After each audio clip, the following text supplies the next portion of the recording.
कौम की ज्यादातर तवज्जो जो है ना, या तो उर्सों पे हो गई है या मज़ारों पे हो गई। अच्छन खां, जुम्मन खां, मद्दन खां, भाड़न खां, जो भी मर रहा मज़ार बनता चला जा रहा है। अंदर चाहे लठियां चल रही हैं, ऊपर 50 लाख का गुंबद बना रखा। थोड़ा हल्का हाथ रखो यार, दे दड़ादड़ मज़ार पे मज़ार। अगर कोई पूरी जिंदगी पतंग उड़ाता रहा तो नाम ही पतंगे शाह रख दी, उसका भी मज़ार। हाँ भाई, पूरा बिसात खाना लटकाए घूमता रहा, बाल अपनी बीवी से ज्यादा लंबे रखता था। हाँ पीर साहब, उसका नाम रंगीले बाबा रख दिया। छोड़ थोड़ी रहे किसी का मज़ार न बने। यही कंडीशन रही ना, हर गली हर चौक में गुंबद नजर आए, और लोग फिर मस्जिदों में कम मज़ारों पर ज्यादा मिलेंगे। ये कड़वी सच्चाई है। जिसे देखो दे चादर, ले चादर, चली जा रही है लाई। इतनी चादरें मज़ारों पे हो गई कि मुजाबर के कमरे में जगह नहीं रखने की। अंदर चादरें, बाहर खुद बैठा है। क्या करे? उर्स खत्म होगा तो उन्हें दुकानदारों को बेच लेगा। यही धंधे। मसलके आला हजरत ये है, जिस मज़ार पे पहले से एक चादर मौजूद है वहां दूसरी न डाली जाए। वाह वाह वाह वाह, हक है, जिंदाबाद जिंदाबाद। यही मसलके आला हजरत है। अल्लाह माफ करे, अब क्या फैशन में नहीं हो रहा, उम्रे फैशन में हो रहे, आज फैशन में हो रहे हैं। कोई काम नहीं है, छुट्टी मनाने मदीने जा रहा है। हरम की जमीन और कदम रख के चलना, अरे सर का मौका है वो जाने वाले। आला हजरत ने उस्ताद को मुकद्दम रखा और कहा था, मेरे उस्ताद, माँ बाप, भाई बहन, अहले वुल्दो अशीरत के लाखों सलाम। उस्ताद का मर्तबा बहुत आला होता है, और यह असातिज़ा इकराम की रत जगहों का नतीजा होता है, जो एक इंसान को जमीन से उठा करके ये आसमान तक पहुंचा देते हैं। इनकी मेहनत का कोई सिला हम नहीं दे सकते। इन्होंने जो मोहब्बतें पेश की हमारे साथ, हम उसका कोई बदला इन्हें नहीं दे सकते। अलबत्ता इतना जरूर किया करें, जब भी कभी अपने हाथ उठाया करें दुआ के लिए ना, तो अपने बच्चों के उस्ताद के लिए और अपने उस्ताद के लिए दुआ जरूर मांगा करें। इसलिए कि यही शख्सियतें होती हैं जो इंसान को मिट्टी से सोना बना देते हैं, जो निकम्मों को कामयाब बना देते हैं। हाँ, तो जिम्मेदारी बनती है कि हाथ जब भी उठे इनके लिए दुआ होनी चाहिए। मुझे आज भी याद है, मेरे वालिद गिरामी आज भी कभी अपने उस्ताद गिरामी का तज़किरा करते ना, कारी अहमद जमाल साहब तिबला का, तो आज भी आंखें भीग जाती हैं। मैं कभी कभी पूछता हूँ, अब्बू उस्ताद तो मैंने बहुत सारे लोगों को देखे, आप इस तरह जिक्र करते हैं, तो कहते हैं यार तुझे क्या पता, बाप उतना प्यार नहीं कर सकता जितना उस्ताद प्यार किया करता है। तो ये इनकी कुर्बानियां होती हैं। और याद रखिएगा, जो जितना ज्यादा अदब करता है अल्लाह उतनी ज्यादा इज्जत अता फरमाएगा। समझ रहे मेरी बात? जो जितना ज्यादा उस्ताद का एहतराम करता है अल्लाह उतनी ही ज्यादा इज्जत अता फरमाया करता है। ये असातिज़ा इकराम की अपनी शान है। बड़ी मेहनतें होती हैं, लोग ये सोचते हैं हमें क्या मतलब है। और कई बार मदरसे में बच्चा डालते वक्त अब्बा कहता, लो जी पढ़ने दे रहा हूँ, इससे काम न कराना। अगर उस्ताद जूती उठवा ले, कपड़े धुलवा ले, रुमाल धुलवा ले, प्रेस करा ले, तो अब्बा के सीधी बात करता, मैंने बच्चा पढ़ने भेजा था, नौकरी करने नहीं भेजा था। गधे तुझे पता नहीं है, यहाँ जितनी ज्यादा खिदमत की जाती है अल्लाह उतना ज्यादा इल्म अता फरमाया।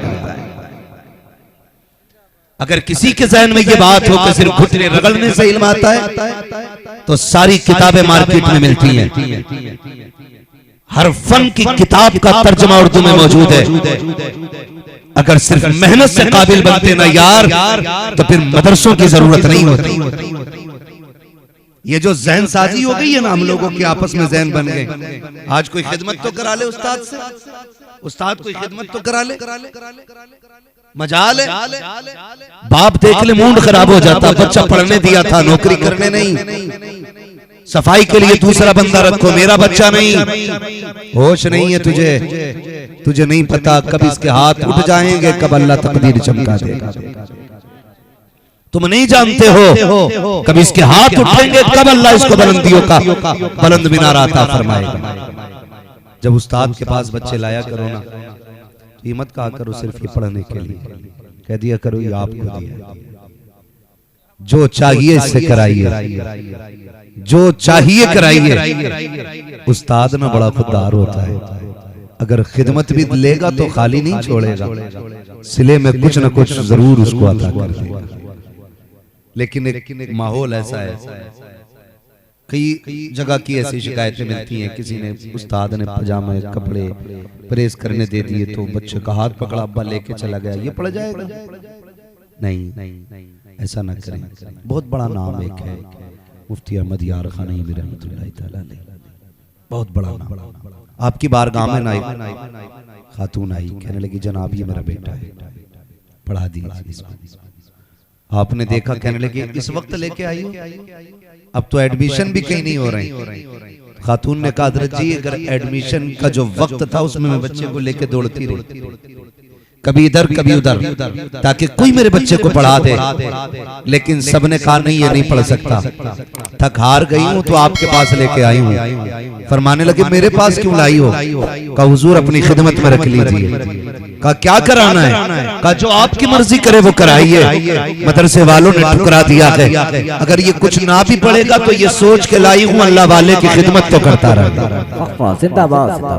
समझ पा रहे हैं ना मेरी बात? आप बात समझ में आ रही है? ऐसा तो नहीं गूंज की वजह से बात साफ समझ में नहीं आ रही। अरे ये तो जरा कहते हैं या रसूल अल्लाह, ये पीछे वाले लोग भी बोलते हैं या रसूल अल्लाह। कहने लगे हुजूर खिदमत के लिए रख ले, जो चाहे आप कराइए। जब इतनी बात कही ना, फरमाने लगे ठीक है भाई क्या करेगा? उसने कहा हुजूर जो आपका हुक्म है वो करते रहेंगे। फरमाने लगे चल ठीक है फिर एक काम कर, मेरे घर में जानवर है, उनका चारा काट के लाना, उनका चारा काट के लाना, उनका चारा काट के लेके आना है, उनको सानी करके देनी है, फिर सफाई भी तुझे करनी है, जानवरों को खिलाना पिलाना भी तुझे। कभी वक्त मिल जाया करे तो फिर हमारे पास आके बैठ जाया करे। ये किसने कहा? ये मुफ्ती अहमद यार खान रहमतुल्लाह तआला कहते हैं जब वक्त मिल जाया करे तब आके बैठ जाया करना। अल्लाह अकबर। यही हुआ। 7 साल तक हजरत की दरबारी करता रहा। ये 7 साल तक जानवरों को चारा डालता रहा, 7 साल तक जानवरों की खिदमत में रहा। कभी वक्त मिल जाता तो हजरत के पास आके बैठ जाता। फिर एक दिन वो आया, यही महफिल सजी, दस्तार का वक्त था, फारिकीन की लाइन लगी थी, हजरत की निगाहें उसको ढूंढ रही थी जो हजरत की खिदमत किया करता था। आपने ऐलान किया फारिकीन मिंबर पे आए, तो जितने फारिग होने वाले लोग थे वो सारे मिंबर के करीब आ गए। चूंकि खादिम था, इसके तो जहन में भी बात ये नहीं थी कि आज हमें भी कुछ मिलने वाला है। एक कोने में सिमट के बैठा था। हजरत ने इशारा किया जरा यार आना, तू क्यों बैठा है? दौड़ के आया, शायद कोई काम होगा। फरमाने लगे बेटे सबको अपना काम करना है, आज मुझे अपना काम करना है। समझ पा रहे? सबको अपना काम करना है, मुझे अपना काम करना है। ये कहने के बाद आपने हुजूर हुक्म फरमाए। आपने उलमा को हुक्म दिया कि इन तमाम फारिगीन की दस्तारबंदी आप करेंगे और इस खादिम की दस्तारबंदी में अपने हाथों से खुद करूंगा। ये कौन है खादिम? जिसने झाड़ू लगाई थी ये वो है, जिसने आपके जानवरों का चारा काटा था ये वो है, जिसने सफाई की थी ये वो है, जो आपकी खिदमत करता रहा ये वो है। खुदा की कसम तारीख गवाह है, तमाम पढ़ने वालों की दस्तारबंदी उलमा ने की थी और खिदमत करने वाले की दस्तारबंदी खुद हजरत ने अपने हाथों से।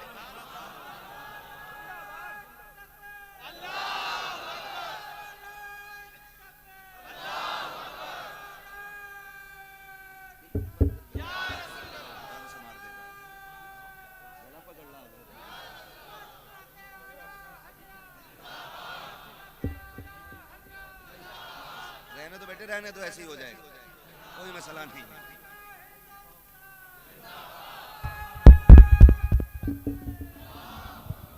नहीं आवाज दबा बंद कर देते हैं ना, आवाज तो फिर आवाज नहीं लगती। आलो आलो आलो आलो आलो। तवज्जो है आप लोगों की? भाई ई को बंद कर दो, आवाज दे दो ना इसको थोड़ी सी बस। ई को बंद करके इसको थोड़ी सी आवाज दे दें, थोड़ा मशीन से आवाज इतनी बढ़ा दें कि बस यहां आवाज रहे। तवज्जो है आप लोगों की, बस इतना ही रहने दें। आपने ना खुद अपने हाथों से दस्तारबंदी की, लेकिन उस्ताद उस्ताद होता है। जानते हैं जब आपने पगड़ी बांधना शुरू की ना, उधर शागिर्द रोया, उधर हजरत रोने लगे।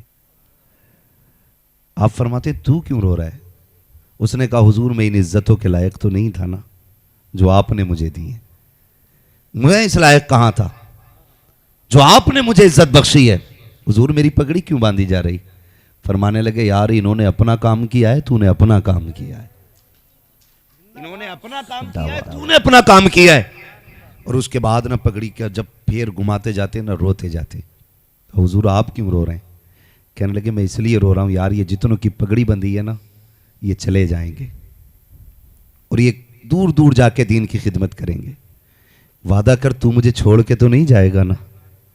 तू तो मुझे छोड़ के नहीं जाएगा। कहा हुजूर कैसी बात कर रहे हैं? आप फरमाते हैं यार अब तो मेरी नजर भी कमजोर हो गई, याददाश्त भी कमजोर है। चाबियां कहां रहती तुझे पता है, कहा डायरी कहां है तुझे पता है, रजिस्टर कहां है तुझे पता है, हिसाब किताब सारा तू जानता है। अगर तू चला गया मेरा काम कौन देखेगा? कौन देखेगा मेरा काम? रो के कहने लगा हुजूर आपको छोड़ के नहीं जाना है। कहा क्यों? कहा जब जमाने ने ठुकराया था तब तुमने मुझे सीने से लगाया। जिंदाबाद जिंदाबाद वफा वफा। उलमा फरमाते हैं जब किसी मसले में जाकर के सारे उलमा थक जाते थे और कोई मसला हल नहीं होता था, तब ये फैसला किया जाता था चलो उसके पास चले जिसको हजरत ने सीने से पिलाया था, जिसे नजर से नजर मिला के दिया था। का जो मसाइल कहीं हल न होते थे इसकी खिदमत में आते, ऐसा लगता था जबान इसकी होती थी, फैजान सदरुल्लाह फाजिल की चौखट का हुआ करता। जिंदाबाद जिंदाबाद जिंदाबाद वफा वफा। खुदारा उस्ताद की इज्जत किया करें। अल्लाह सिर्फ अगर घुटने रगड़ने से कुछ आता ना तो मदरसों की जरूरत नहीं होती। मैं पढ़ने वालों से भी गुजारिश करूंगा जब तक जिंदा रहना ना उस्ताद की इज्जत करते रहना। अगर आप कुछ पढ़ने लग गए या बोलने लग गए, आपको जरा सी बात करनी क्या गई, इसका मतलब ये मत समझ लेना आप कुछ हो गए। लोग रास्ते बदल देते, नहीं नहीं ये मेरे नादरे का उस्ताद है और मैं ठहरा मुफ्ती साहब, मैं जाऊंगा हाथ चूमने पड़ेंगे। शर्म कर, अगर बुनियाद मजबूत ना होती तो इतनी बड़ी इमारत नहीं बनती। बुनियाद मजबूत रखी गई है तब इतनी बड़ी इमारत बनी है। अगर बुनियाद कमजोर होती इमारतें गिर जाया करती हैं। उस्ताद कभी रास्ते में सामने से आया करो तो जानबूझ के आगे जाया करो, उसके कदमों पे गिर जाया करो। तुम नहीं जानते हो एक बार गिरोगे अल्लाह हमेशा के लिए बुलंद फरमा देगा। उस्ताद की इज्जत बड़ी जरूरी है, बहुत ज्यादा जरूरी है और यह फकदान होता जा रहा है। आज मुझे बहुत खुशी हुई है कि तकरीबन 31 बच्चे फारिग हुए, 35 बच्चे फारिग हुए, 35 बच्चे, उनमें अक्सर कारी हैं और हाफिज भी हैं। मेरे वालिद गिरामी के उस्ताद गिरामी बैठे, यानी मेरे दादा जान कारी अहमद जमाल साहब क़िबला। हिंदुस्तान भर में हम लोग घूमते हैं, तजवीद का बड़ा फुकदान है। मदरसों में हमें ना सिर्फ इस फन को रस्मन पढ़ाया जा रहा है। पता चला पीरे मुगा बन गए और बिस्मिल्लाह तक पढ़नी नहीं आती है, जबकि हकीकत यह है कि नहव, सर्फ, मंतिक, फलसफा जितने भी फनून है ना सारे कुरान के लिए पढ़ाए जाते हैं और वही कुरान नहीं आता है, वही कुरान नहीं आता। 1.5 घंटा अरबी में तकरीर बंदा कर रहा है लेकिन कुरान की चंद आयतें ढंग से नहीं पढ़वा रहा है। यह पूछा जाएगा कब्र में कि बता अरबी कितनी अच्छी बोलता था। यह हालात है हमारी कौम के और हमने ना बहुत बड़ी नाइंसाफी की है। हरेरा गैरा नत्तू खैरा को हमने कुर्सी पे बैठा दिया। पीर बाद में बनाओ, कुरान पहले सुनो। जिसे कुरान नहीं आता वो पीर बनने के लायक ही नहीं है। हां दम भी कर रहा तो बिस्मिल्लाह बड़ी शीन से पढ़ रहा। तो हमारी कौम जूते उठाने पे लगी है। हालात देखो, ये कुरान नहीं आ रहा है हमें। आए कहां से सब जानते हैं कि अब किसी को मसला तो है ही नहीं ना कुरान सीखने का। यहां तो जितना आओ बाओ ताओ होगा ना उतना बड़ा पीर है। ओ भाई, कुरान असले पढ़ने के लिए, अगर कुरान आपको नहीं आता ना, फिर आपकी नमाज भी नहीं होती है। और जब नमाज नहीं तो फिर क्या करोगे बताओ? हम तो ये सोचते हैं कि लंबी लाइन लग जाए, 8-10 गाड़ियां आगे पीछे हों, हजूर आ रहे हैं, हजूर आ रहे हैं। हुजूर है, कोई तूफान नहीं है भाई। नफ्स परस्ती से बाहर निकलो, खुदा परस्ती करो, खुदा परस्ती करो। आज कुरान अगर मैं कह दूं कि लेवल लगाया जाए, पीर वही बनेगा या मिंबर पे वही बैठने का हकदार है जिसे कुरान आता हो, 90% लोग बाहर हो जाएंगे। 90% लोग। ये कंडीशन है हमारी। जलसे हमारी कौम में सबसे ज्यादा हो रहे हैं, सबसे ज्यादा ध्यान उर्सों पे है, मेलों की भीड़ भी कम नहीं है। एक एक मजार पे एक एक वक्त में 200-200 चादरें चढ़ी हैं। मगर मुझे बताओ, जिन बस्तियों में उर्स ज्यादा, उन बस्तियों में कुरान कितनी औरतों को आता है? कितने लोगों को कुरान आता है? कभी बैठ जाओ 30-40वें में जाकर के, इतना मकरू पढ़ते हैं कि दिमाग में दर्द होने लगता है। पूछो इन उलमा से, गलत पढ़ने वाले पे कुरान खुद लानत भेजता है कोई बताने वाला? कौन कहेगा हमसे? ओ भाई, लाजिम कर लो कुरान को तजवीद के साथ पढ़ना है, लाजिम करो। और इदारों के अंदर बड़ी सख्ती के साथ इस पे अमल होना चाहिए कि मंतिक और फलसफे से ज्यादा तवज्जो इल्म तजवीद पे होनी चाहिए। रस्मी तौर पे कारी रख लिए जाते हैं, रस्मी तौर पे सनदें बांट दी जाती हैं। आप उस जमीन पे बैठे हो जिस जमीन पे मैं कहता हूं कि अपने इस पूरे खित्ते का सबसे बड़ा कारी आपकी जमीन पे रहता है। हाँ, बड़ा जरूरी है। लोग कहते हैं बड़ा कुरान पढ़ लें, कुछ हो ही नहीं रहा। भाई, कुरान आज भी वही है जो कल था। फर्क इतना है कि आपको पढ़ना नहीं आ रहा है, पढ़ना नहीं आ रहा है। कुरान को तजवीद की रियायत से पढ़ा करो, ये जरूरी है। लेकिन कोई इस पे इतना जोर नहीं दे रहे हैं हम लोग। सबसे ज्यादा जोर इस वक्त जो है ना, मुकर्रिर बन जाओ, पैसा खूब कमता रहेगा। कुछ आए ना आए, शायर बन जाओ, कमाई होती रहेगी। ये सारी चीजें बाद में भाई, कुरान पहले है, कुरान पहले है। आज ना ये कंडीशन है, कभी कभी सुने ना खुतबे तो ऐसा लगता है जैसे कभी इन्होंने कुरान पढ़ा ही नहीं था। और आप इस बात पे तवज्जो दें कि अगर तजवीद की रियायत से आपको कुरान नहीं आता है तो फिर नमाज आपकी नहीं होगी। और जब नमाज नहीं होगी तो फिर सोच लें हिसाब कितना मुश्किल पड़ेगा, कितना मुश्किल हिसाब होना है। हम बस ये सोचते हैं कि किसी तरीके से हमारे नाम पे लेवल लग जाए, लेवल लग जाए। नहीं, कोशिश ये करें और एक अच्छे उस्ताद का इंतखाब करके कुरान पढ़िएगा, अच्छे उस्ताद का इंतखाब करके। दरसगाहों के अंदर हमारे मदारिस में अल्लाह का शुक्र है काबिल तरीन असातिज़ा रहते हैं। लेकिन हमारी बहन बेटियों की तालीम पे अगर बात की जाए तो वो किसी खाला से पढ़ के आई है, कोई किसी फूफी से पढ़ के आई है, उम्र 40 साल हो गई, आज भी हिज्जे ख़त्म नहीं हो रहे, हिज्जे ख़त्म नहीं हो रहे। ये हालात है हमारी कौम के। हमें कुरान पे सबसे ज़्यादा जोर देना है, सबसे ज़्यादा जोर कुरान पे देना है। नौजवानों, आप भी कुरान पढ़ो, आदत बना लो कुरान पढ़ने की। कुरान पढ़ना सिर्फ हाफिजों की जिम्मेदारी नहीं है, सिर्फ उलमा की नहीं है। अल्लाह तौफीक दे, फजर पढ़ें तो रोज़ कम से कम 1 पारा पढ़ें। 1 पारा नहीं पढ़ सकते, 1 रुकू पढ़ लिया करें। उतना भी नहीं पढ़ सकते, कम से कम 3 आयत पढ़ लिया करो। इतना भी नहीं कर सकते, 1 आयत पढ़ लिया करो। अगर बिल्कुल भी पढ़ना नहीं आता ना, पाक साफ होकर कुरान को देख लिया करो, कुरान देख लिया करो। अपने दिन का आगाज कुरान से किया करो। लोग कहते हैं बरकतें खत्म हो गई, बड़ी तकरीरें करता, तुझे तो कोई डोरी आती होगी ना कि रोजी लिपट के हमारे घर आ जाए। मैं कहता हूं सबसे पहली बात तो ये कि हमारे बुजुर्गों का जो तरीका था ना, रोज फजर बाद हमारी माएँ मुसल्ले पे बैठ के कुरान पढ़ती थी। आज कुरान पढ़ने वाला कोई नहीं।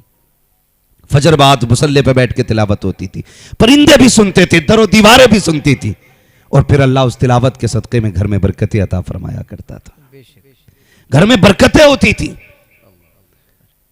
लेकिन आज कुरान पढ़ने वाला ही कोई नहीं।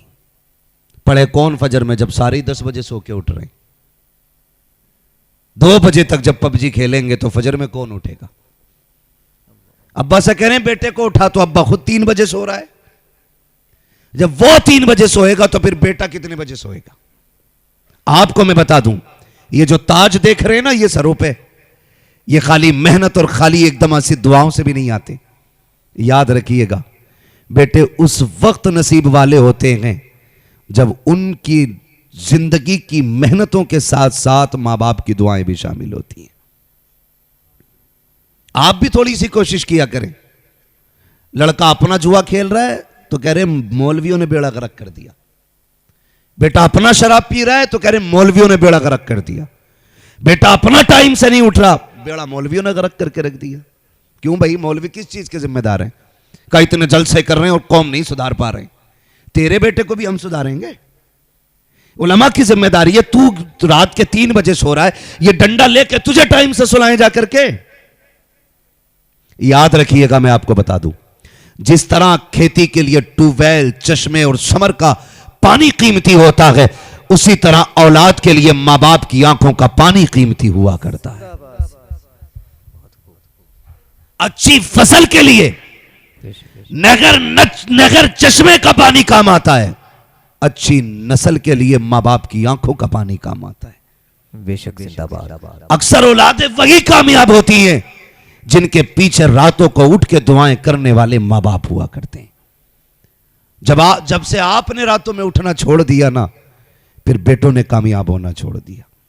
आप भी आदी बनिए इस चीज के कि आप रातों को उठ के अपने बच्चों के लिए दुआएं मांगा करें।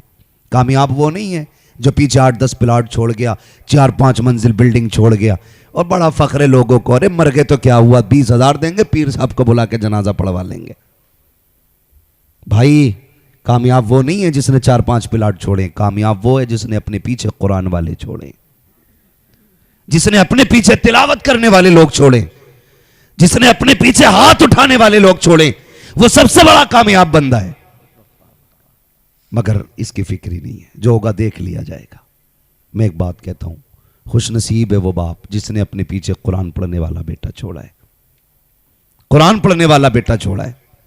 बड़ी कुर्बानियां होती है मां बाप के लिए भी। लालची लोग होते हैं जो बच्चों को नहीं पढ़ा पाते। और अक्सर मामला तो यह है जनाब, मदरसों में अक्सर कमजोर लोग पढ़ने आया करते हैं। बहुत कम लोग ऐसे हैं जो अमीर घरानों से ताल्लुक रखते हैं और दीन की तरफ उनको भेजा जाए।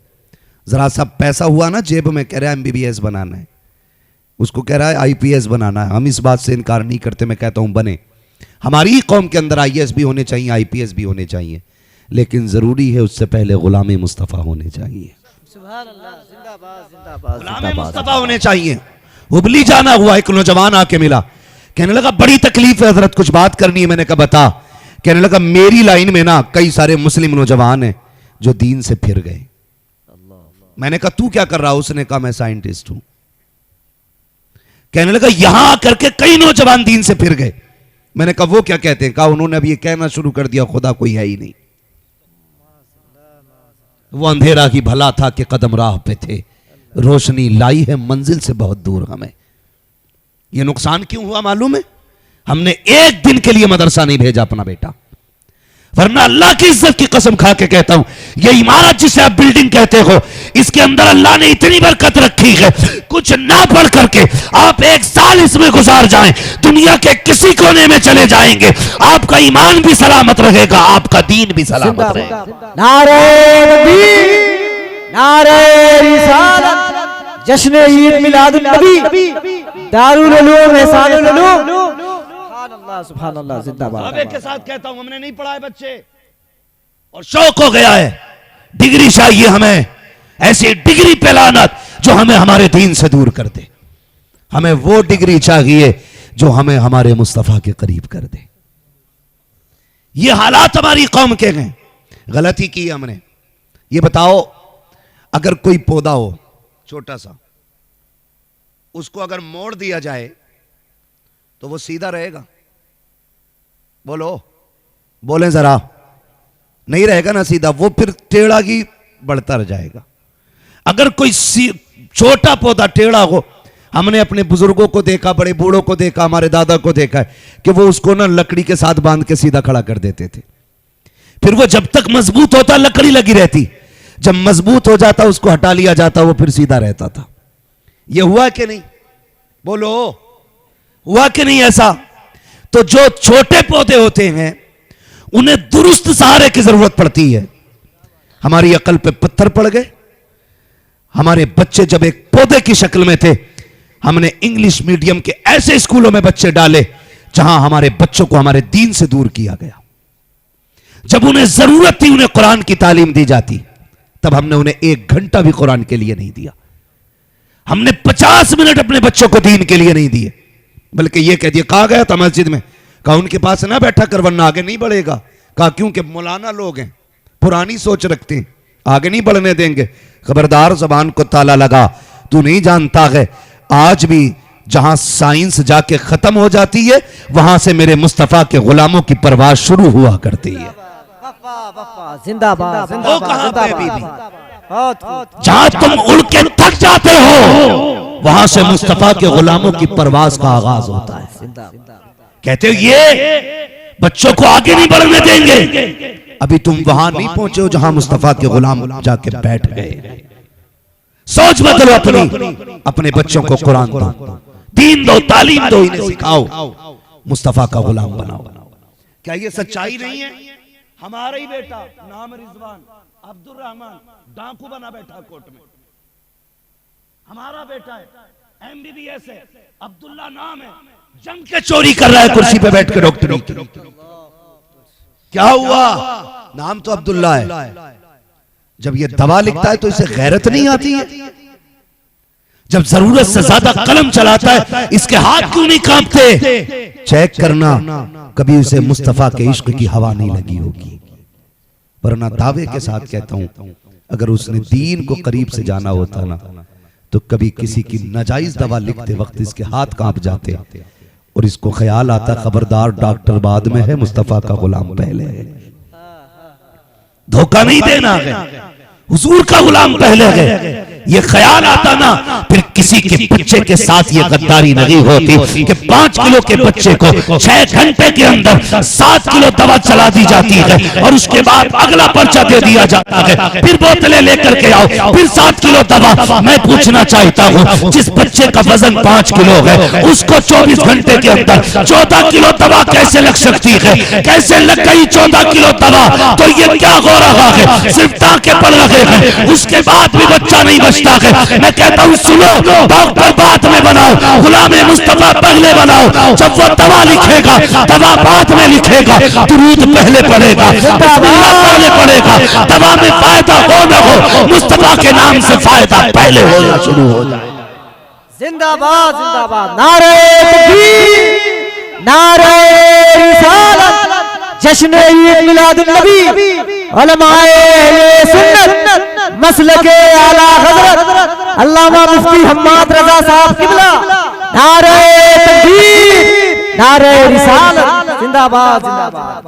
आप कुछ भी बनिए, पढ़िए आगे। हमारा इस्लाम रोकता नहीं है, लेकिन हमारा इस्लाम कहता पहले बुनियाद मजबूत कर ले, फिर देख इमारत कितनी मजबूत होगी, फिर देख इमारत कितनी मजबूत होगी। जिम्मेदारी बनती है हमारी कौम की कि अपने दीन के करीब हो जाए, अपने दीन के करीब हो जाए। अच्छा, ये पैसे वाले लोग क्यों नहीं पढ़ाना चाहते? उसकी वजह जानते हैं? उन्हें पता है हाफिजों की इज्जत कौन करता है। इनकी तो जिंदगी में दावत भी उस वक्त तक नहीं होती है जब तक अब्बा मर ना जाए। हाँ, उसी वक्त कुरान वालों की दावत की जाती है जब अम्मा का 40वां होता है। उससे पहले जोड़ा नहीं आएगा जब तक अब्बा की बरसी नहीं होगी। इसलिए लोगों ने पढ़ाना छोड़ दिया। लोग कह रहे हैं जवाल आ रहा है।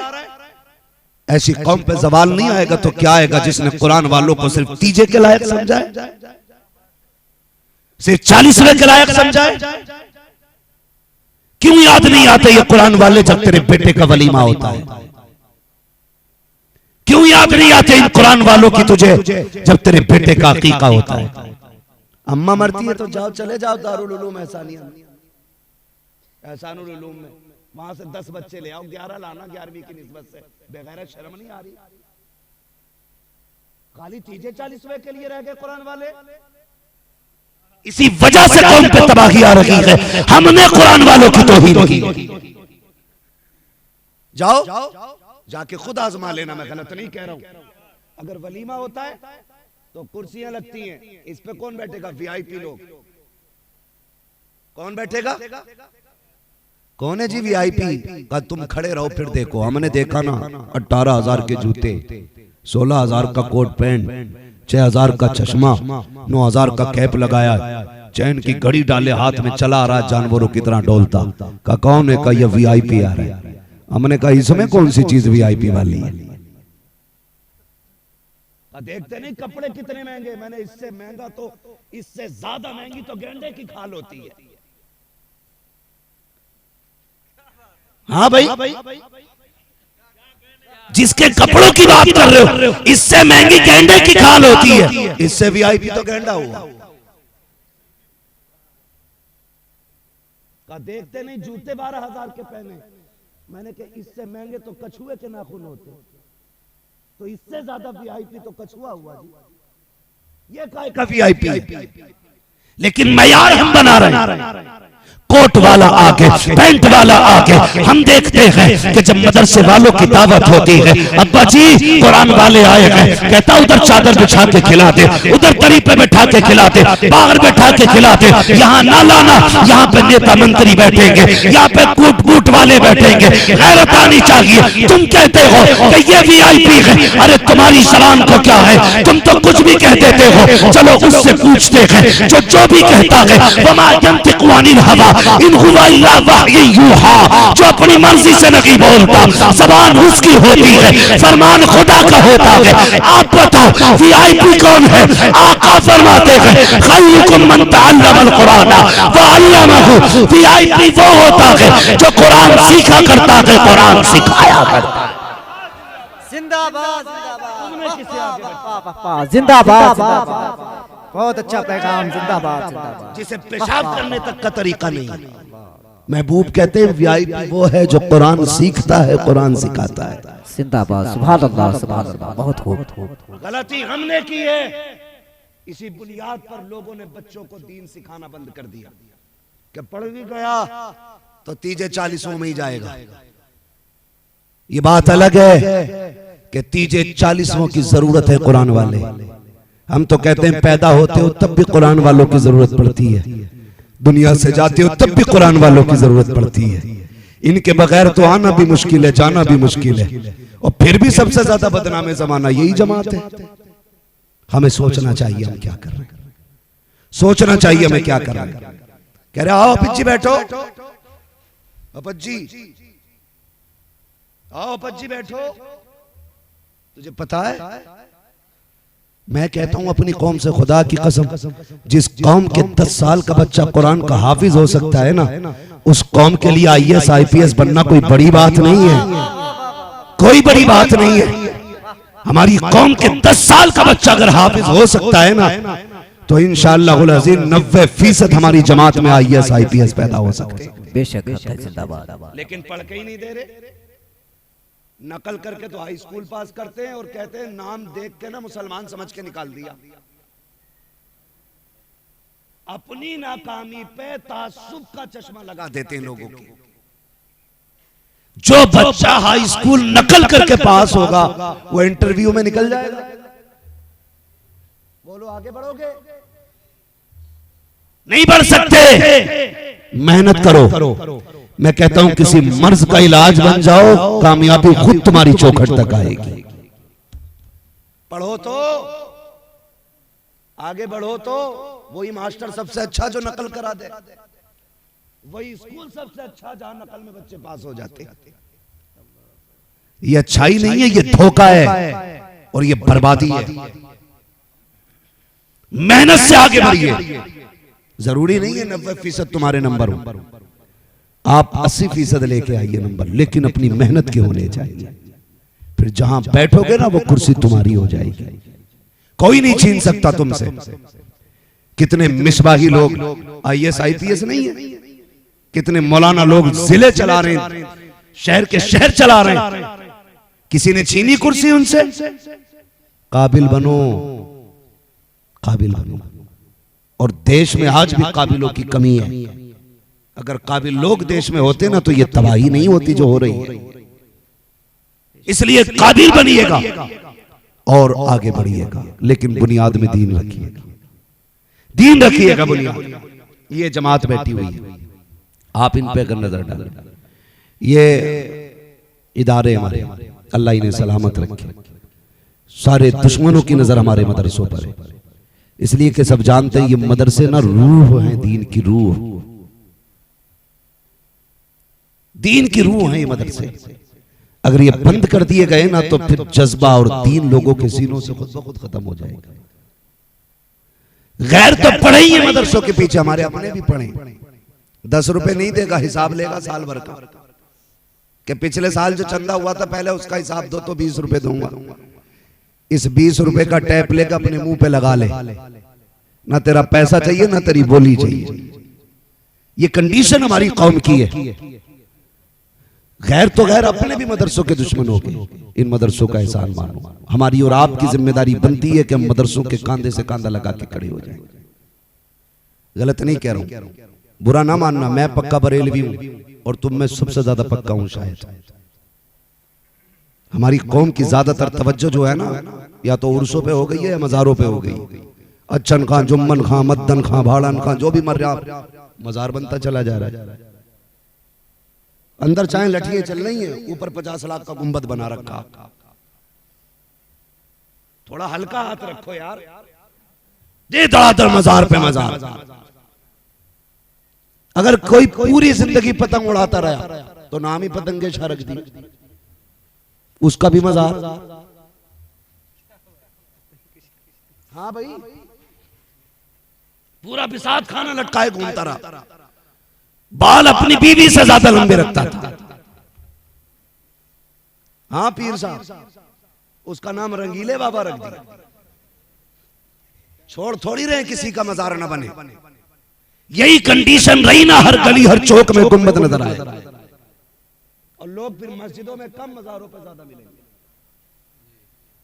ये कड़वी सच्चाई है। जिसे देखो दे चादर, ले चादर चली जा रही है लाई। इतनी चादरें मजारों पे हो गई कि मुजाबर के कमरे में जगह नहीं रखने की। अंदर चादरें, बाहर खुद बैठा है। क्या करे? उर्स खत्म होगा तो उन्हें दुकानदारों को बेच लेगा। यही धंधे। मसलके आला हजरत ये है, जिस मजार पे पहले से एक चादर मौजूद है वहां दूसरी न डाली जाए। वाह वाह वाह वाह, हक है, जिंदाबाद जिंदाबाद। यही मसलके आला हजरत है। अल्लाह माफ करे, क्या फैशन में नहीं हो रहा, उम्रे फैशन में हो रहे, आज फैशन में हो रहे। कोई काम नहीं है, छुट्टी मनाने मदीने जा रहा है। हरम की जमीन और कदम रख के चलना, अरे सर का मौका है वो जाने वाले। जिंदाबाद जिंदाबाद, सुभान अल्लाह। हर चीज में दिखावा। हुजूर तमन्ना है मेरी, बस आप मेरी तरफ से उम्रे को चले जाएं। मैं मुंह देखता हूं कई बार, मैंने कहा तुझे यही काम दिखा है, बस तेरी तरफ से उम्रे को चले जाएं। मुझे बात याद आ गई, हुजूर सरकार रईसुल अत्किया सैयद उवैस मुस्तफा वास्ती दामजिल्लाहु अलैहि। देखिए ये सादात इकराम तशरीफ फरमाए। मैं बहुत करीब से इनको नहीं जानता हूं, लेकिन उम्मीद रखता हूं कि ये हुजूर की नस्ल से है ना, तो ये भी बड़े लोग हैं। और अगरचे मैं इनसे कभी तन्हाई में नहीं मिला, लेकिन बातें इनकी भी ऐसी होंगी। मैं जिन लोगों को जानता हूं उनके हवाले से बात करूं, क्योंकि मेरी आदत नहीं है खाली अखबार पढ़ने की। और ना मुझसे ये कहा जाता कि ये जो हजरत बैठे ना ये हल से निकले या पेड़ से उतरे। नहीं जी, जितना देखेंगे उतना ही बोलेंगे। ये अलग बात है, खामोश खड़े रहते हैं, फिर भी जो लोग बड़े हैं वो बड़े रहते हैं। ऐसे असलाफ से मिलता है हमारा शजरा, जिनके कदमों में कई ताज पड़े रहते हैं।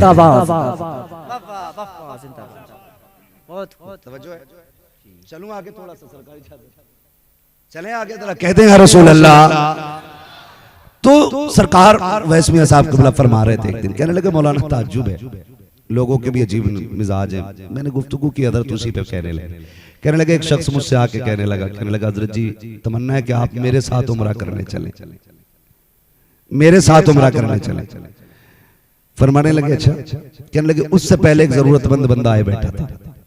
वो इसलिए आया था कि उसका मकान किसी अमीर की जमीन पे बना हुआ था, छप्पर। और उस जमींदार ने ये कहा था भाई ये छप्पर हटा लो, मुझे अपना मकान बनाना है। वो इतना गरीब था, उसने कहा हजरत जी अगर हम यहाँ से चले जाएंगे तो फिर हमें कहाँ जगह मिलेगी। वो आपका मुरीद है जो जमीन से हटाने की बात कर रहा, आप कहते हैं तो कुछ दिन रहने देगा। सुने बहुत गौर से, शान या वो बताना मकसूद नहीं है, इसलिए कि अल्लाह जिन्हें इज्जत अता फरमाता उनकी घटती किसी से नहीं है, और जिनकी रब घटाता उनकी बढ़ती किसी से नहीं है। सीधी सी बात है, ये कुरान का ऐलान है। तो वो फरमाने लगे कि वो कहने लगा हजरत जी आप कहते हो, कहने लगे मैंने अपने उस मुरीद को बुलाया, मैंने कभी रहने दे कुछ दिन, इनका मकान गरीब लोग हैं और ये 100 रुपए भी तुम्हें किराए के देते, कहते 25-26 साल पुरानी बात हो गई। तो वो कहने लगे हजरत हम तो जानते हैं गरीब है, तो हम कभी कभी माफ भी कर देते हैं इनके महीने का खर्च। कहने लगे मजबूरी यह है कि बच्चे की शादी करनी है, मकान है नहीं, जगह तंग पड़ रही है, इसलिए हमें और मकान बनाना।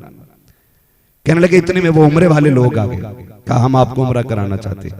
कहने लगे मैंने कहा यार चलो कोई बात नहीं, उम्रे में कितना खर्चा आ रहा है। उन्होंने कहा 35-36 हजार। मैंने कहा ऐसा करो कि उसके कुछ पैसे की इस गरीब को जमीन खरीदवा दी जाए।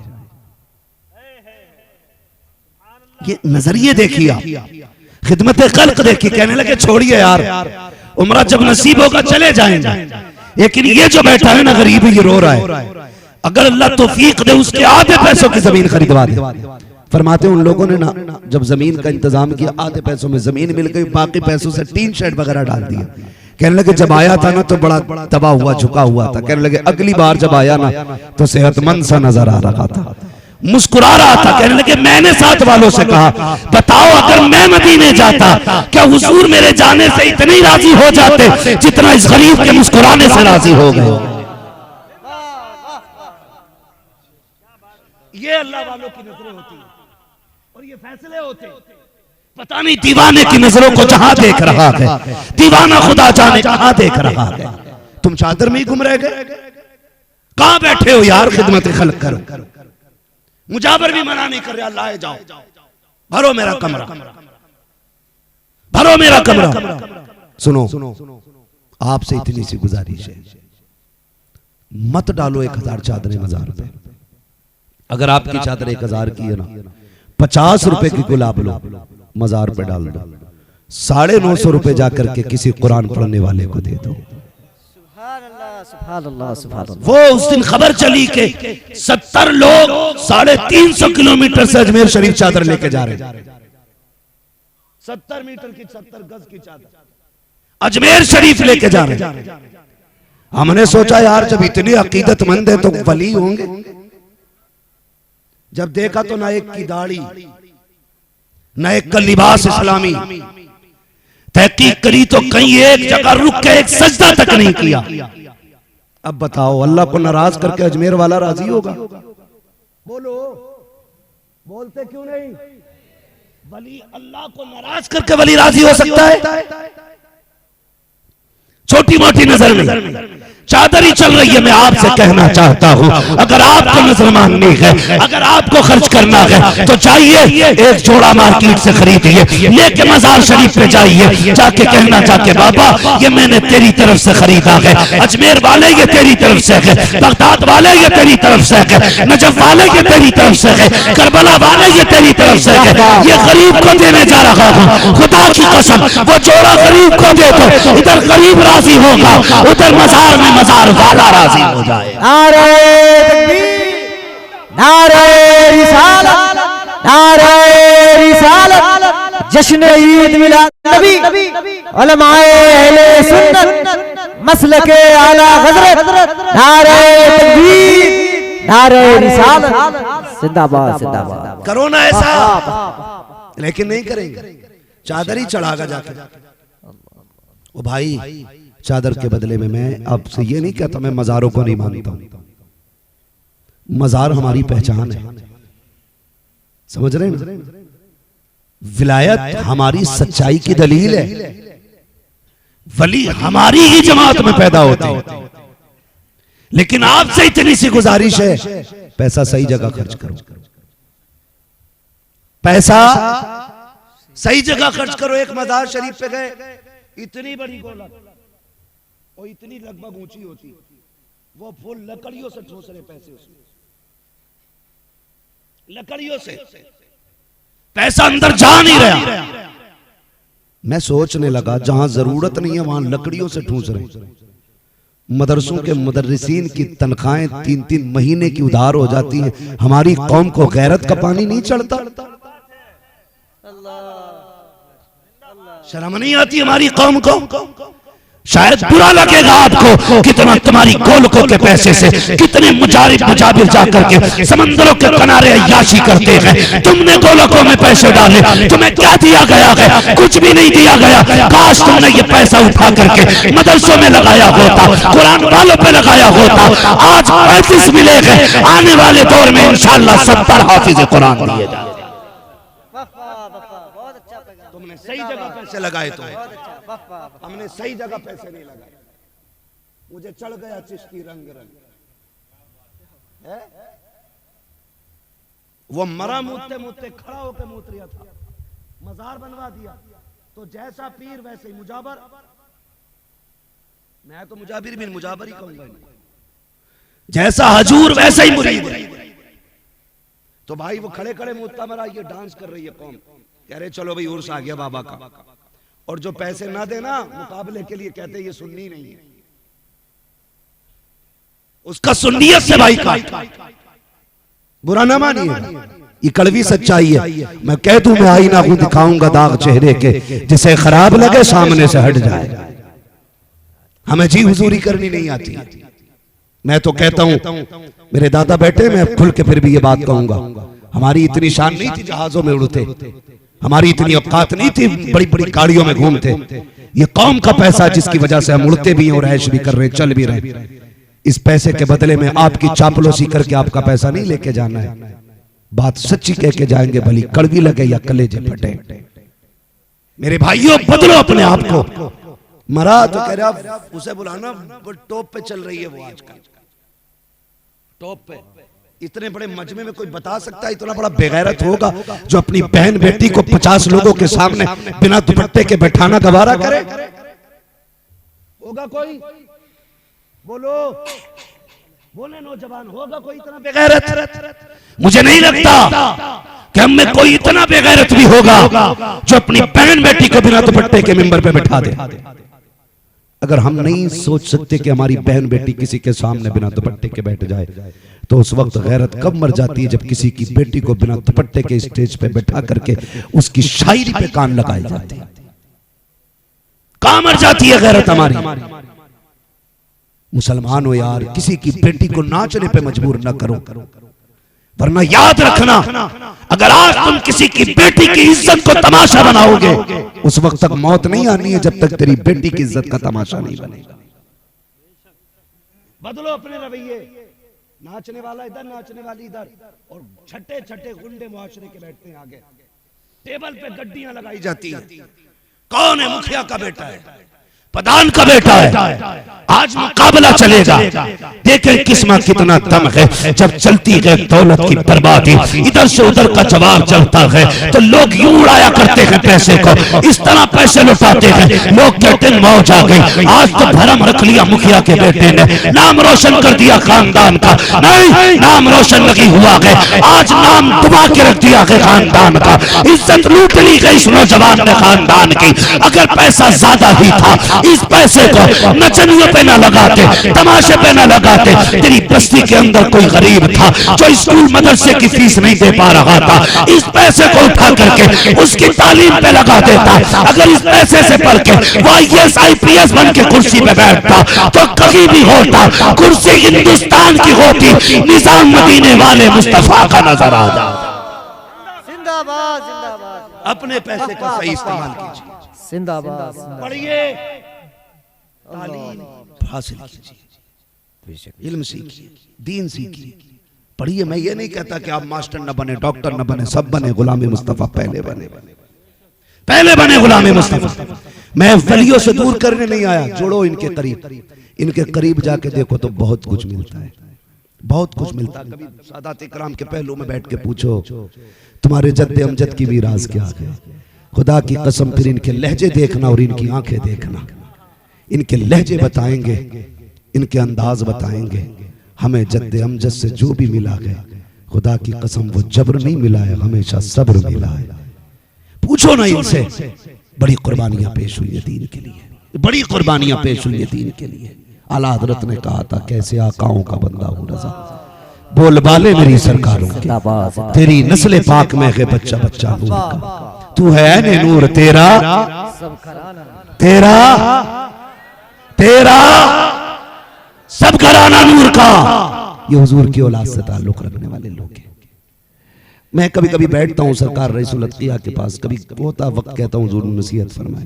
एक जुमला उन्होंने कहा, उस दिन तकरीर कर रहे थे, हजरत ने एक बात कही, कहने लगे 2-4 मिनट के अंदर पूरी बात कह गए। बैठ के एक बात कही, लोगों अगर किसी को खुशी ना दे सको तो कोई बात नहीं, लेकिन कभी किसी को गम भी ना देना,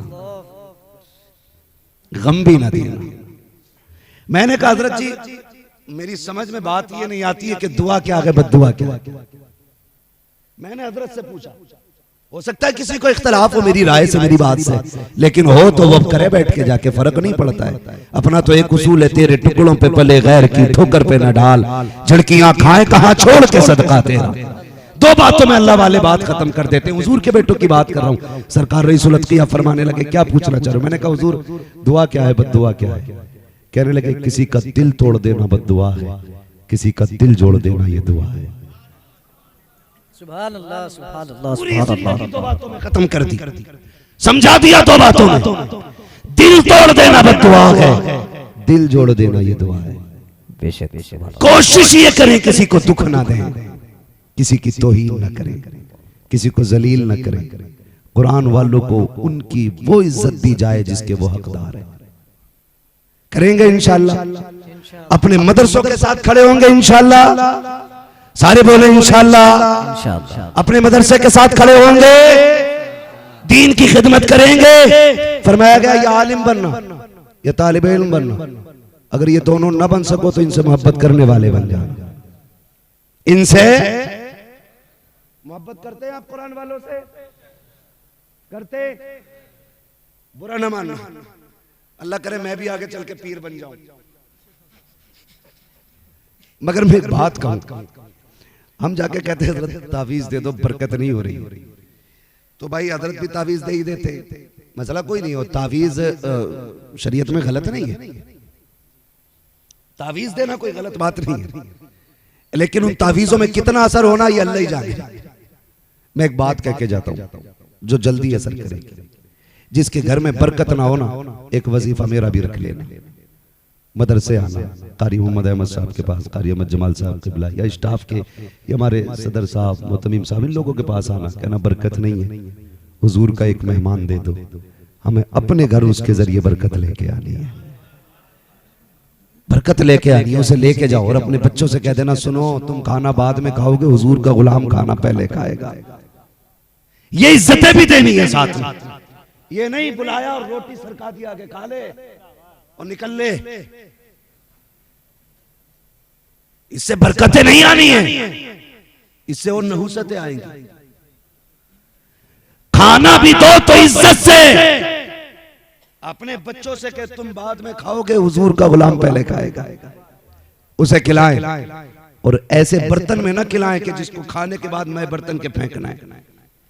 बड़े काबिल हो गए ना हम लोग, डॉक्टर हो गए अब तो, कह रहे झूठे में बीमारी फैल रही है, प्लास्टिक में पी रहा जिससे कैंसर हो रहा, कागज के कप में चाय पी रहा है ताकि किसी का जूठा ना पीना पड़े। भाई हमारे हुजूर ने फरमाया मोमिन के जूठे में शिफा होती है। सुभान अल्लाह, सुभान अल्लाह। हमने कलमा किसका पढ़ा है? बोले इस पे भी शक हो रहा है क्या? किसका कलमा पढ़ा है? हुजूर का कलमा पढ़ा अपने नबी का, और वो नबी कहता है कि मोमिन के जूठे में शिफा होती है। यहाँ भी पानी पीने का मसला आ जाए, इधर हजरत बैठे, इधर बैठा हो इंजीनियर, हजरत पानी पिए फिर कहे मुझे भी देना, तो वो बीच वाला जो होता है ना वो गिलास को धोएगा, फेंकेगा, फिर भर के देगा, फिर भर के देता, कहता क्योंकि इससे बीमारी फैलती है। गैरत कर। जब तक उलमा का बाप बेटे का, बेटा बाप का, बेटी माँ की, माँ बेटी का जूठा खाते थे, खुदा की कसम ब्रेन ट्यूमर नहीं होता था, ब्रेन हेमरेज नहीं होता था, छोटी मोटी बीमारियां अल्लाह इनकी थूक के सदके में दूर फरमा दिया करता था। जिंदाबाद। आप तो मौलाना को खिला रहा तो फाइबर की प्लेट में हों से उठाई कचड़े में डाल दी, कह रहा दुआ करियो हुजूर, फरिश्तों को ना दिख रहा है कि तूने क्या करा अभी? तूने आगे की प्लेट उठा के इसलिए फेंक दी ताकि इसके जूते में किसी का हाथ ना लगे। अब दुआ क्या करेगी भाई? दुआ क्या करेगी?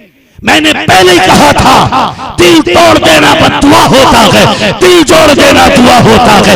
हाथ उठे ना उठे, प्लेट में खाना दे कि हजरत जी चम्मच से ना खा, उंगली डाल के खा, और जो बचे उसे उठा के हांडी में डाल दे, और दुआ के लिए कहेगा मत के अल्लाह इसके हाथों के सदके में तेरे घर में बरकतें अता फरमा दे। हमें तो लेनी नहीं आई दुआएं। हाँ, अम्मा को बख्शवा दो, अब्बा मरा 3 दिन हाफिज जी बच्चे बैठा दियो, जायदाद खाए तू बैठे हम, करोड़ों की जायदाद पे तू बैठेगा और 3 दिन ये बैठेंगे। पूछ अपने अब्बा से आज कौन बैठेगा तेरी कब्र पे? हमें तो कभी मदरसे भेजा ही नहीं था, कह रहा था मौलवियों से दूर रही हो। अब बता, अब तो बैठाने पड़ रही है, तू किधर भागेगा निकल के? नहीं, अपने पीछे कुरान वाले छोड़ के जाओ, अपने पीछे खिदमत करो, दीन वालों की, कुरान वालों की खिदमत करो। जिसके घर में बरकत ना हो ना, इस इदारे से एक तालिब इल्म ले जाना, गारंटी के साथ कह रहा हूं। 1 महीना खाना खिला के देखो, अल्लाह एक के सदके में तेरे 7 के रिस्क का इंतजाम फरमाएगा। 7 के हिस्से का चंदा हो लगे, भी 11 रुपए निकालेगा। लोग 11वीं की निस्बत से यही रख ले, मर गया तू। 11 रुपए जेब में तो 1100 भी पड़े थे भाई। गिनती बड़ी याद रह जाती है। कह रहा हर महीने 11वीं कर रहा हूं, बरकत नहीं हो रही। वो पाक न देख रहे कि गड्डियों में अंदर ताले लगाए रखा, 11 रुपए की नियाज बांट रहे हैं। उन्हें सब पता है, दिल के हाल जानते हैं, वो दिल के हाल जानते हैं। आप दिल से खिदमत करो कुरान वालों की, फिर देखो अल्लाह कितनी बरकत अता फरमाता है। मौत बड़ी आसान हो जाती है, बड़ी आसान मौत हो जाती है। हालांकि रूह निकलना सबके लिए मुश्किल है, लेकिन जब अच्छे लोगों की रूह निकलती है ना, फरिश्ते काफूरी हाथ लगाते हैं आके ना, तो जो दर्द होता है ना वो कम हो जाता है। अच्छा बंदा जाता है, फिर कहते हैं वो देख ना, तड़प मत, वो देख जन्नत में तेरे महल तैयार खड़े। क्यों? नीयत अच्छी होनी चाहिए, खिदमत करें, मदरसे पे खर्च किया करो। खास कर नौजवानों से गुजारिश है, बड़े बूढ़े तो पके हुए पेड़ हैं, ये मान जाए तो बड़ी अच्छी बात है। ना उम्मीद ही नहीं करता हूं मैं, लेकिन उम्मीद का मसला यह है कि बहरहाल चांसेस इनके कम रहते हैं सुधरने के। हाँ, चांसेस कम है, इसलिए मैं नौजवानों से ज्यादा बात करता हूं। नौजवानों तुम में अक्सर बाहर रहते होंगे, परदेश रहते होंगे, खाते कमाते होंगे। अल्लाह तौफीक देना तो अपनी कमाई का महीने भर का हिसाब लगाना, फिर उसमें से कुछ हिस्सा जोड़ करके ना 5%, 2%, 3% ये लाजिम कर लेना कि जब अपने गांव जाएंगे अपने मदरसे में जाके ये पैसा देना है। इसलिए कि जहां तदबीर फेल हो जाती है ना, वहां फिर किसी की दुआएं काम आ जाया करती है। सुभान अल्लाह, किसी की दुआएं काम आ जाया करती हैं। हमारी और आपकी जिम्मेदारी है हम मदरसों के साथ मजबूती से खड़े हों, कुरान वालों से प्यार करें, दीन वालों से प्यार करें, और आखिरत के लिए तैयारियां कर लें, वरना मौत तो सभी को आनी है। लहद में इश्क रुखे शह का दाग लेके चले, अंधेरी रात सुनी थी चराग लेके चले, तेरे गुलामों का नक्शे कदम है राह खुदा, वो क्या भटक सके जो ये सुराग लेके चले। जिन्होंने इन बच्चों की खिदमत की है, खुदा की कसम बड़ा जखीरा इकट्ठा किया है उन्होंने, जिनके पैसे से इन बच्चों की मतबा का, कैंटीन का खर्च चला है या साथिजा की तनख्वाह गई है, बड़े मजबूत हो गए वो लोग। कयामत के दिन जब ये जन्नत की लाइन में खड़े होंगे ना, तो तुम्हें छोड़ के नहीं जाएंगे, हाथ पकड़ के तुम्हें भी जन्नत में इंशाअल्लाह लेके जाएंगे। आप सबकी जिम्मेदारी बनती है कि इस इदारे की खिदमत करें, मदरसे वालों से प्यार करें, कुरान वालों से मोहब्बत करें, और अपने इस इदारे के साथ वफा करें। अल्लाह ताला इस इदारे को दिन दुनी रात चौगनी तरक्की अता फरमाए। फरमाया गया, कुल हल यस्तविल्लज़ीना यअलमून वल्लज़ीना ला यअलमून। महबूब फरमा दीजिए कि जानने वाले और ना जानने वाले बराबर नहीं हो सकते। ये बराबर नहीं है, ये जमात बराबर नहीं है, ये जमात बराबर नहीं है। अल्लाह ताला हमारे इस इदारे को दिन दुनी रात चौगनी तरक्की अता फरमाए। बस जो हुए गलत उनको माफ फरमाए रब्बे कायनात। जिंदगी ने दिया साथ, फिर होगी मुलाकात, चमन रहा फूल खिलेंगे, जिंदगी रहेगी फिर मिलेंगे, मुसाफिर हैं हम भी, मुसाफिर हो तुम भी, किसी मोड़ पर फिर मुलाकात होगी। सारे लोग कलमा शरीफ पढ़ लीजिए, ला इलाहा इल्लल्लाहु मुहम्मद रसूलुल्लाह। मैंने जो बातें कही थी कि अपना जो भी खर्च करना है तालीम पे खर्च करें, जायद खर्चों से बच करके अपने बच्चों को पढ़ाएं, मदरसों का साथ दें और